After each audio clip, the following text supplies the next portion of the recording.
भारतीय इतिहासात ना अशी काही प्रकरणं आहेत जी खूपच रंजक आहेत, पण तरीही ती कुठेतरी हरवून गेली आहेत. आज आपण अशाच एका प्रकरणाबद्दल बोलणार आहोत. ही गोष्ट पुन्हा चर्चेत आली ती भारताच्या सरन्यायाधीशांच्या एका विधानामुळे. त्यांनी दावा केला की डॉक्टर आंबेडकरांना भारताची अधिकृत भाषा म्हणून संस्कृत हवी होती. या एका विधानामुळे एका जुन्या ऐतिहासिक वादाला पुन्हा तोंड फुटलं. मग प्रश्न हा आहे की ज्यांनी भारताची राज्यघटना लिहिली त्या डॉक्टर आंबेडकरांना खरंच संस्कृत ही आपली राष्ट्रभाषा व्हावी असं वाटत होतं का? हे समजून घेण्यासाठी आपल्याला त्या काळात जावं लागेल, जेव्हा एका नव्या देशाची पायाभरणी सुरू होती आणि त्यावर जोरदार चर्चा झडत होत्या.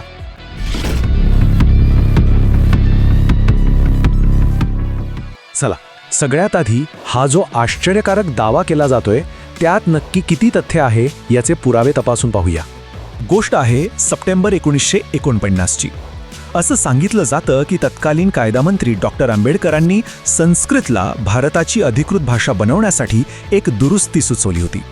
त्यावेळच्या नॅशनल हेरॉल्ड वृत्तपत्राने तर असंही म्हटलं होतं की या संपूर्ण प्रस्तावामागे आंबेडकरच एक प्रमुख व्यक्ती होते. आता यातली गंमत बघा, यामागचा विचार काय होता तो असा की हिंदीला दक्षिणेत विरोध होता आणि तमिळला उत्तरेत.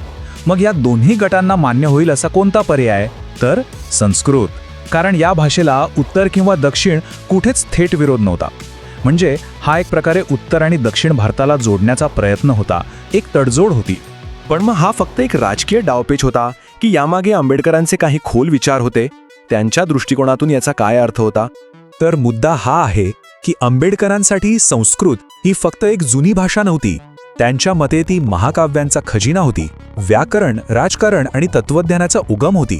इतकंच नाही तर आर्य आक्रमणाचा सिद्धांत खोडून काढण्यासाठी आणि समाजातील गैरसमज दूर करून लोकांना एकत्र आणण्यासाठी हे एक खूप मोठं आणि शक्तिशाली साधन ठरू शकतं असं त्यांना वाटत होतं.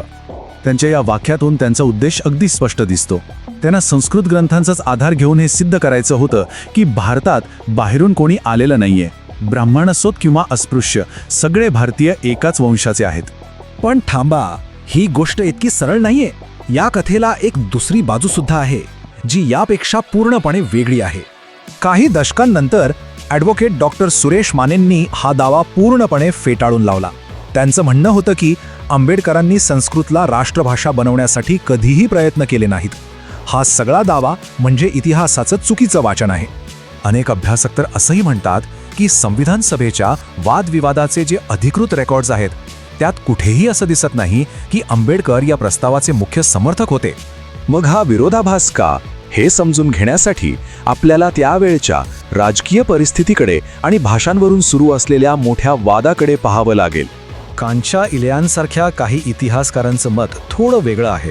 ते म्हणतात की आंबेडकरांनी संस्कृतला पाठिंबा दिला पण तो मनापासून नव्हता, तर ती एक स्ट्रॅटेजिक मूव्ह होती, म्हणजे एक धोरणात्मक डावपेच होता. म्हणजे बघा, खरी लढाई होती हिंदी विरुद्ध इंग्रजी. अशा वेळी हिंदीचं वर्चस्व लगेचच प्रस्थापित होऊ नये यासाठी संस्कृतला एक तिसरा तटस्थ पर्याय म्हणून पुढे आणलं गेलं. आणि शेवटी काय झालं तर हिंदीला अधिकृत भाषा म्हणून स्वीकारण्यात आलं, पण सोबतच इंग्रजीलाही पुढची 15 वर्षे वापरण्याची परवानगी मिळाली. या तडजोडीवर आंबेडकरांचा प्रभाव नक्कीच होता. म्हणजे संस्कृतचा प्रस्ताव हा एका मोठ्या राजकीय खेळाचा एक भाग होता. तर मग या सगळ्या गुंतागुंतीच्या आणि वादग्रस्त इतिहासातून आपण नक्की काय समजून घ्यायचं? शेवटी या एकाच घटनेकडे पाहण्याचे 3 वेगवेगळे दृष्टिकोन समोर येतात. एक की आंबेडकरांचा संस्कृतवर प्रामाणिक विश्वास होता. दुसरं की हा सगळा एक ऐतिहासिक गैरसमज आहे. आणि तिसरा की हा केवळ हिंदी आणि इंग्रजी वादातून मार्ग काढण्यासाठी खेळलेला एक धोरणात्मक डाव होता. खरं तर हा विसरलेला वाद आपल्याला हेच दाखवून देतो की राष्ट्र उभारणीची प्रक्रिया कधीच सोपी नसते. त्यात प्रचंड दबाव असतात, अनेक तडजोडी कराव्या लागतात आणि त्या काळात घेतलेल्या निर्णयांवर आजही वादविवाद सुरू आहेत.